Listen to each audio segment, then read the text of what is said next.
যাচ্ছি গুরু, কাজটা কিন্তু তুমি ঠিক করলে না, এজন্য পরে কিন্তু তোমাকে পস্তাতে হবে।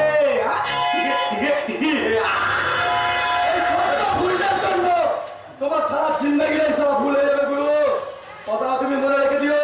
আরে চুপ কর সারা, ওদের মধ্যে জ্ঞান রাস্তায় কাছ থেকে জ্ঞান দেওয়ার জন্য আমার জন্ম হয়নি। আপনি ঠিক বলেছেন, সত্যি নিজের জীবন বিপন্ন করে আপনি যদি এই পূজাকে না বাঁচাতেন। কেন রক্ষা করেছি বলো তো? কেন? কারণ ওদের দুজনকে ভাগিয়ে দিয়ে আমি তোমার জীবন যৌবনটা একা উপভোগ করব।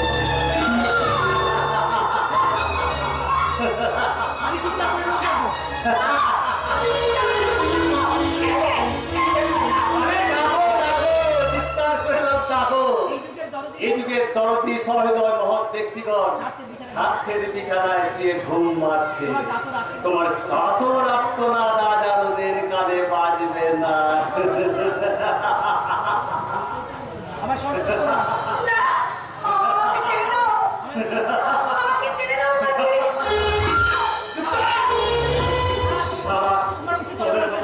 মানুষদের জন্য আজের নিচু তারা মানুষদের এই অবস্থা, সারা তোমাদের মতো বড় মানুষদের জন্য আজ এই কলির কর্ণের জন্ম।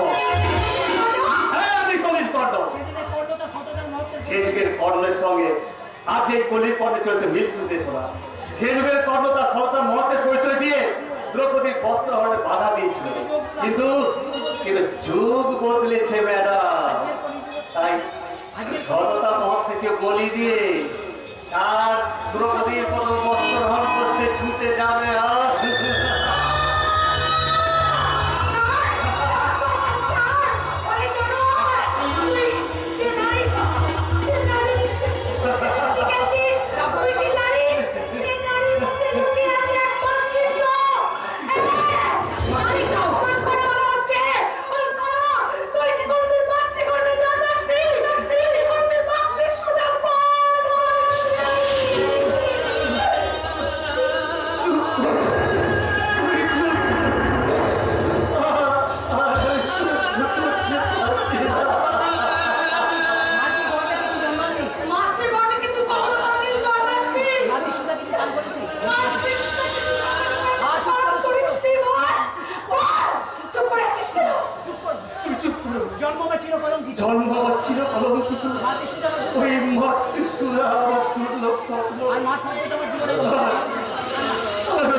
তার মনের জ্বালা মেটাতে শত্রু রক্ত দু পায়ে মারতে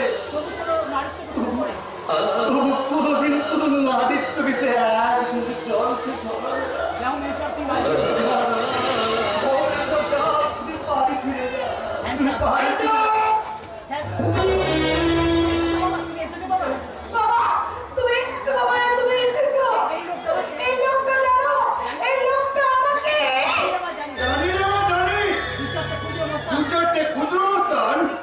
নিজেদেরকে নবাব বাচ্চা ভাবতে শুরু করেছে, আর ওদের এই সীমাহীন স্পর্ধায় ওদের টেনে এনেছে ডিএসপি ধ্রুবজ্যোতি ব্যানার্জি চ্যালেঞ্জের মোকাবেলা। তোদের এই স্যারকে এখনো চিনিস না রে রামপুর, তাই তো সরকার মৃত্যুর দিকে তোরা ছুটে এসেছে। এইবার দেখ ডিএসপি ধ্রুবজ্যোতি ব্যানার্জি মৃত্যুর নিষ্ঠুরতার চেয়ে কত বেশি নিষ্ঠুর, কত বেশি কঠিন, কত